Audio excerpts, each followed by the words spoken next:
All right, ladies and gentlemen, it's time for the keynote address. So we welcome the Honorable Lisa Hanna to the microphone, Minister of Youth and Culture, and definitely a shining light in the room here tonight. You know, my father used to talk about Norman Washington Manley a lot. When I was knee-high to a grasshopper, the founder, I guess, of the People's National Party.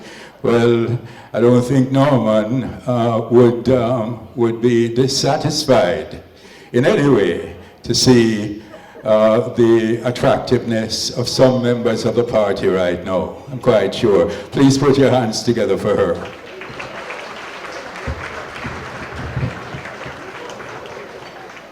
I take it you weren't one of the hardened criminals in Fort Lauderdale.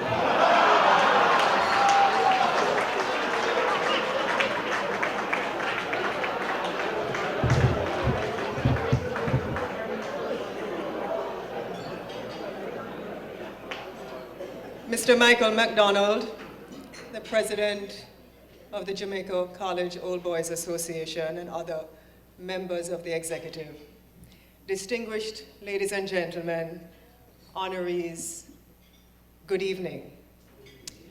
The last time I was actually here in New York to speak, I brought a snowstorm. And so, if any of you might know of anybody else that might wish me to come and speak anytime soon, please let them know the effect that I have on New York City weather, and tell them to be very cautious about issuing those kinds of invitations. It is indeed an honor for me to be here this evening for a number of reasons, largely because of the respect I have for Jamaica College, for the work that it has done in nation building over the many years, but also to congratulate you for the 25th anniversary that you're celebrating this evening.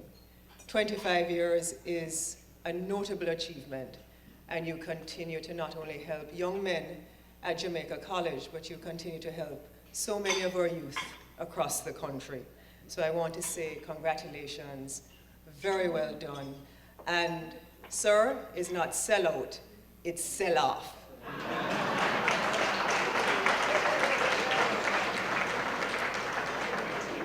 I really feel a sense of pride and tremendous joy, especially when I'm meeting with Jamaicans who live overseas, because I know that even though you have left that little piece of rock that many of you as graduates say the island is named after the college, I know that your hearts and your minds are still in Jamaica. The truth is that Jamaica has had such an impact on the world in terms of music. And when you take our size into consideration in terms of who we are as a people, there's really no other country in the world that has had the kind of global influence that Jamaica has had on music. So I want to begin by telling you a story, and perhaps it's a story that you've heard before. And so if you've heard it, just keep your lips tightly pursed. It's about a feisty, resilient woman. And it's about a woman that 200 years ago decided that she was going to walk from one end of the island to the other end of the island. And she was going to speak to her brother and tell him to do something. And she was then going to encourage him to do something that perhaps at that time would have been inconsiderate. So she was going to walk from Portland to St. Elizabeth to tell her brother not to trust the British. In this mood of active resilience and resistance, she took the back road from the Blue and Jonkra Mountains, and she walked and she went through the cockpit country. And she managed to stay away from the British soldiers and the plantation owners. But what was interesting is that as she walked, it was the drums that gave her courage, and it was the drums that took her on her journey. And it gave her the direction to go on with her fiery determination to now say to her brother, look, do not trust the British. And so the drums reflected her call to action, and it manifested that inner pride and dignity which she knew she had a right to. That woman was our national heroine, Nanny, and her brother was Kojo.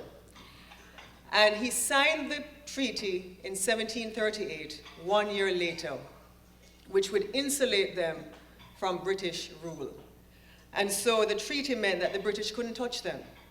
Whatever your interpretations are of the historical events, the fact is that the Maroons were able to enforce their freedom some 100 years before full freedom in 1838. Today, when you hear the music from Jamaica, I want you to understand that in most cases, you're not just listening to scintillating rhythm combinations and melodies. Our music is about mobilization, and in most cases, a call to action. Our music is about a feisty and sometimes unapologetic acceptance that as Jamaicans, we know the answer. A defiance in the face of great opposition, as well as an unabashed resolve that no one can and will ever bludgeon us into acquiescence. That is why we all know the words to One Love. That is why we can all sing Get Up, Stand Up. That's why we all know Emancipate Yourself from Mental Slavery. And that's why we all know the words to 96 Degrees in the Shade. Our journey as a people has been blessed through this strength of purpose, and we're the fighters of our own destiny. That is why Nanny and Kojo could do what they did. You see, every 100 years in Jamaica is blessed with a momentous occasion. 1738 with that treaty, 1838 with full freedom, and 1938 with the labor riots and the birth of our union movements. This call to action in 1938 called into view the need to reclaim the dignity of the ordinary man and woman through the center of political and social dialogue. The music helped to create a momentum that drove political leaders to focus on the reality of the working conditions of the people and how they were living. And it caused Norman Manley, the father of our nation, national hero and Jamaica College alum, to promote what he described as alien to any person or group that would deny the equal rights and justice of any man or any woman. The music was a constant source of inspiration and motivation to our leaders. The period of reggae consolidation was replete with some of the most radical social legislation that the country had ever seen.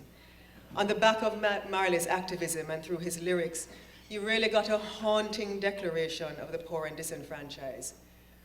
No chain around my feet, but I'm free. Cold ground was my bed last night.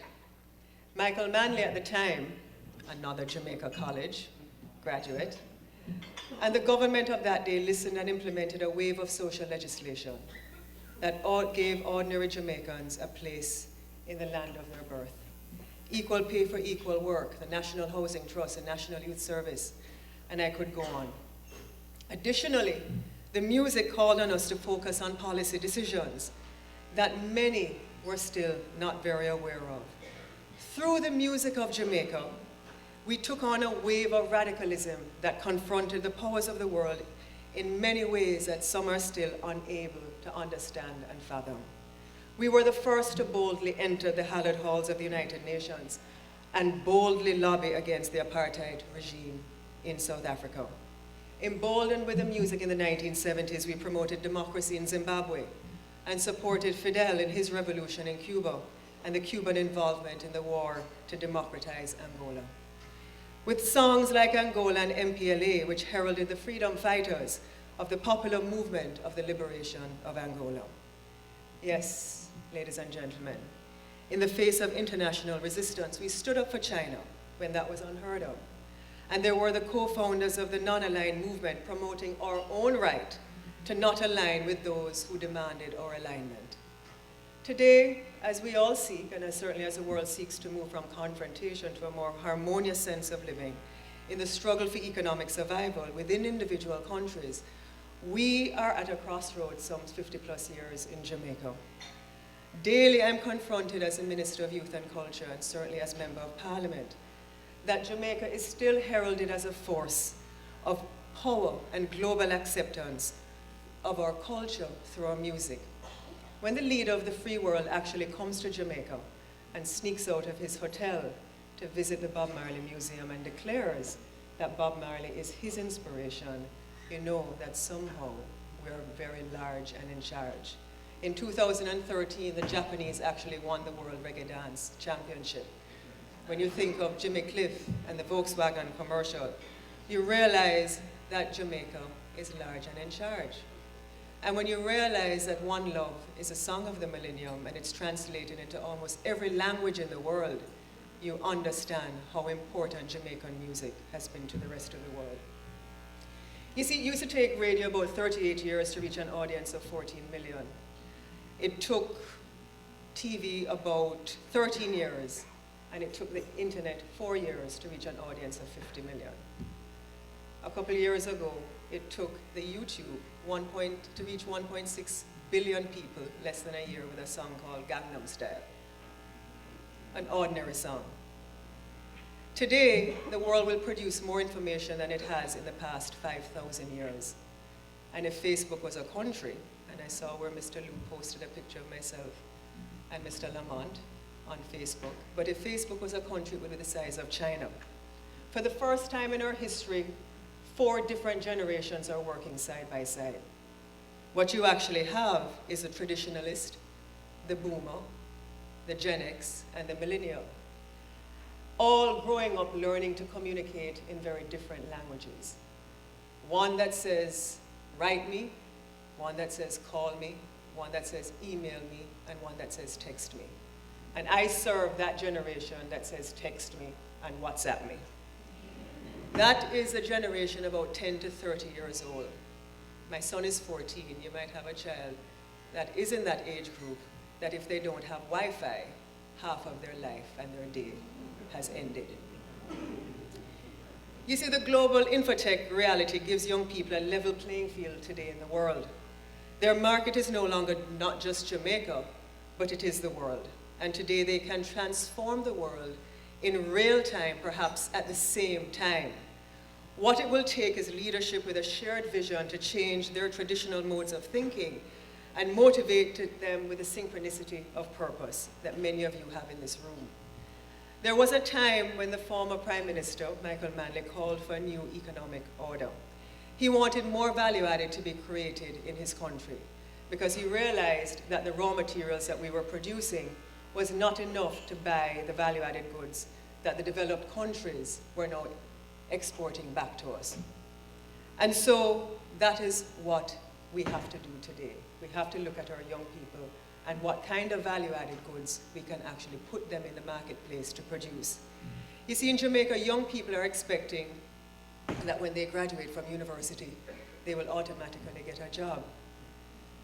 Many of them don't realize that what they're studying, by the time they graduate, it will become unavailable.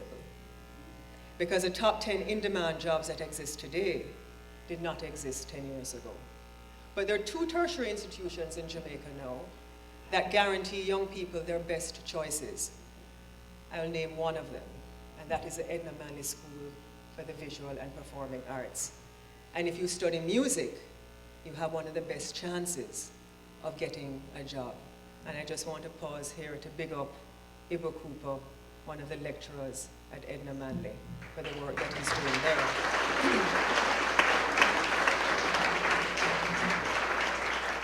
You see, ladies and gentlemen, in today's world, Jamaican music is expected to be the platform on which the world will build its future generation of power. For our musicians, and indeed all our people, there's a need to understand that we must begin that revolution, that transformation, that regardless of who we are or where we come from, our desires must be driven by a universal purpose grounded in empathy, not only in terms of love to build our communities, but to inspire hope and to create new opportunities for young people, new and different opportunities. To achieve this, we really must set aside our own personal agendas and ridicule and personal vengefulness. In Jamaica, we say bad mind. At JC, them say, we no focus pan locus. That was a little after your time, I think. But if you ask the younger ones somewhere over there, they will tell you that. But we have to change the way we dialogue with one another and work towards ensuring that when we look back on this generation will actually say to us, we were ahead of our time. And thank you for the work that you actually did. And we must leave that proud heritage for future generations to come. This is who I am as a politician.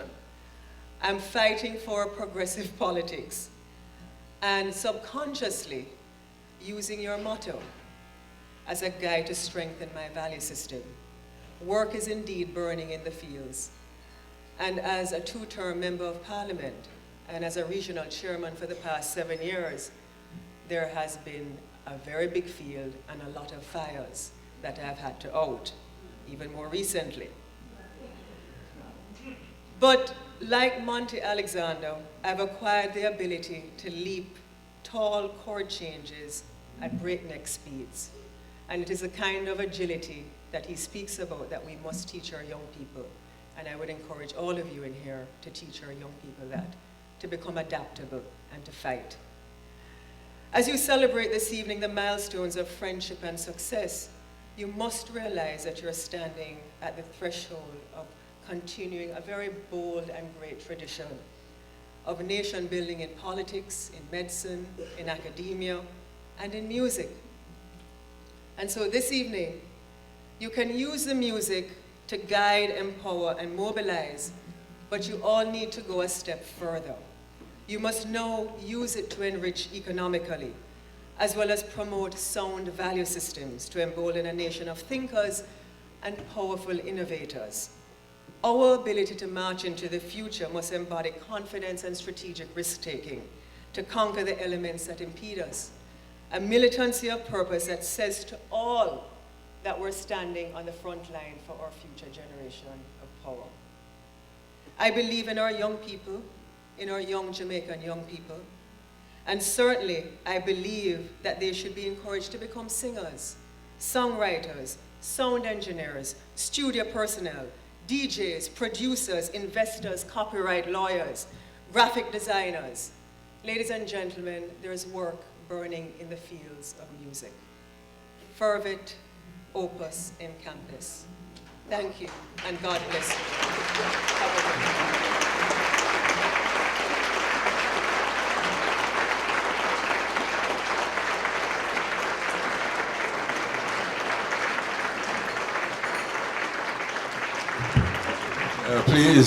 Please do not leave us yet, Miss Hanna.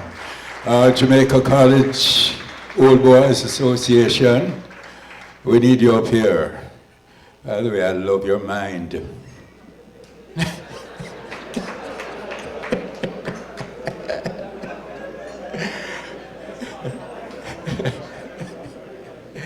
Lowell, where is everybody? Donovan, come on. Right.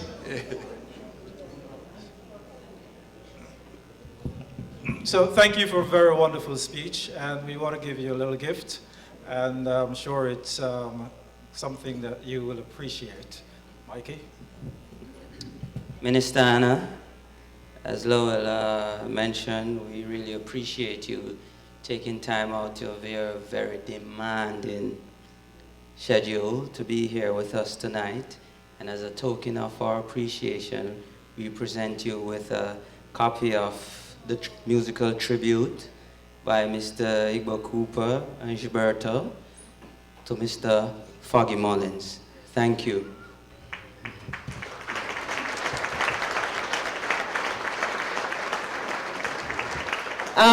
Thank you very much. I want to, in a very special way, pay tribute to Seymour Foggy Mullins, who was a member of Parliament of my great constituency many years ago, and we laid him to rest in 2013. And in the words of Foggy, what is a true position? And I think your true position is looking very well. Thank you.